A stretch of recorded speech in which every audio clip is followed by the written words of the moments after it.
حضرت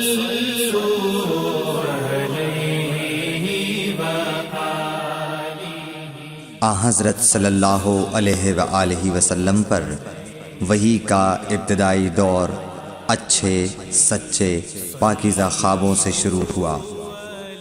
آپ خواب میں جو کچھ دیکھتے وہ صبح کی روشنی کی طرح صحیح اور سچا ثابت ہوتا۔ پھر من جانب قدرت آپ تنہائی پسند ہو گئے اور آپ نے غار حرا میں خلوت نشینی اختیار فرمائی اور کئی دن اور رات وہاں مسلسل عبادت اور یاد الہی و ذکر میں مشغول رہنے لگے۔ جب تک گھر آنے کو دل نہ چاہتا توشہ ہمراہ لیے ہوئے وہاں رہتے۔ توشہ ختم ہونے پر ہی اہلیہ محترمہ حضرت خدیجہ رضی اللہ تعالی عنہا کے پاس تشریف لاتے اور کچھ توشہ ہمراہ لے کر پھر وہاں جا کر خلوت گزین ہو جاتے۔ یہی طریقہ جاری رہا یہاں تک کہ آپ پر حق منکشف ہو گیا اور آپ غار حرا ہی میں قیام پذیر تھے کہ اچانک حضرت جبرائیل علیہ السلام آپ کے پاس حاضر ہوئے اور کہنے لگے کہ اے محمد پڑھو۔ آپ فرماتے ہیں کہ میں نے کہا کہ میں پڑھنا نہیں جانتا۔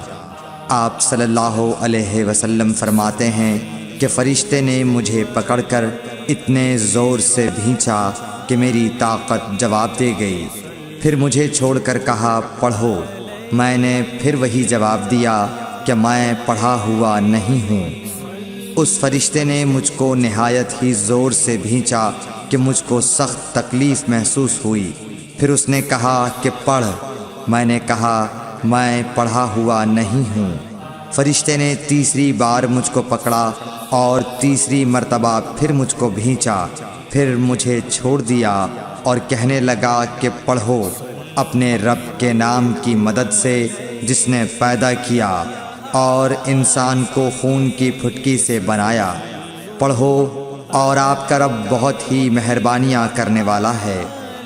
بس یہی آیتیں آپ حضرت جبرائیل علیہ السلام سے سن کر اس حال میں غار حرا سے واپس ہوئے کہ آپ کا دل اس انوکھے واقعے سے کانپ رہا تھا۔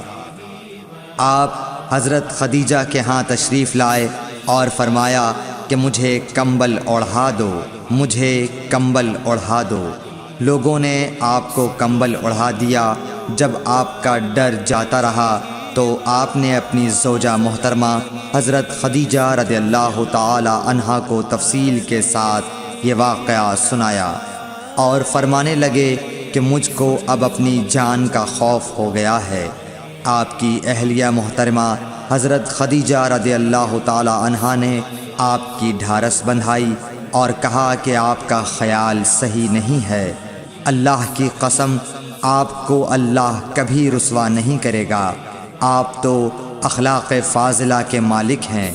آپ تو کنبہ پرور ہیں، بے کسوں کا بوجھ اپنے سر پر رکھتے ہیں، مفلسوں کے لیے آپ کماتے ہیں، مہمان نوازی میں آپ بے مثال ہیں اور مشکل وقت میں آپ امر حق کا ساتھ دیتے ہیں۔ ایسے اوصاف حسنہ والا انسان یوں بے وقت ذلت و خواری کی موت نہیں پا سکتا۔ پھر مزید تسلی کے لیے حضرت خدیجہ رضی اللہ تعالی عنہا آپ کو ورقہ بن نوفل کے پاس لے گئیں جو ان کے چچا زاد بھائی تھے اور زمانہ جاہلیت میں نصرانی مذہب اختیار کر چکے تھے اور عبرانی زبان کے کاتب تھے۔ چنانچہ انجیل کو بھی حسب منشائے خداوندی عبرانی زبان میں لکھا کرتے تھے۔ انجیل سریانی زبان میں نازل ہوئی تھی، پھر اس کا ترجمہ عبرانی زبان میں ہوا۔ ورقہ اسی کو لکھتے تھے۔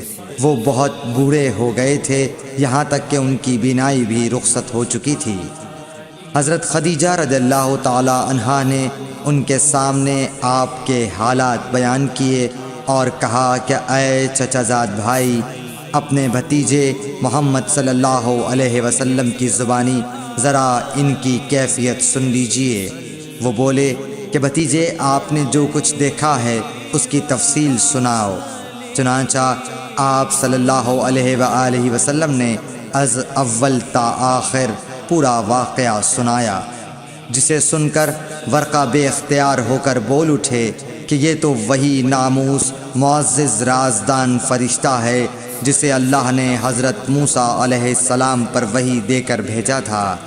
کاش میں آپ کے اس عہد نبوت کے شروع ہونے پر جواں عمر ہوتا، کاش میں اس وقت تک زندہ رہتا جب کہ آپ کی قوم آپ کو اس شہر سے نکال دے گی۔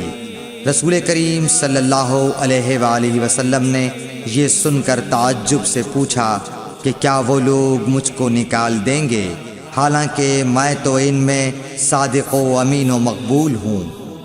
ورقہ بولا، ہاں یہ سب کچھ سچ ہے، مگر جو شخص بھی آپ کی طرح امر حق لے کر آیا لوگ اس کے دشمن ہی ہو گئے ہیں۔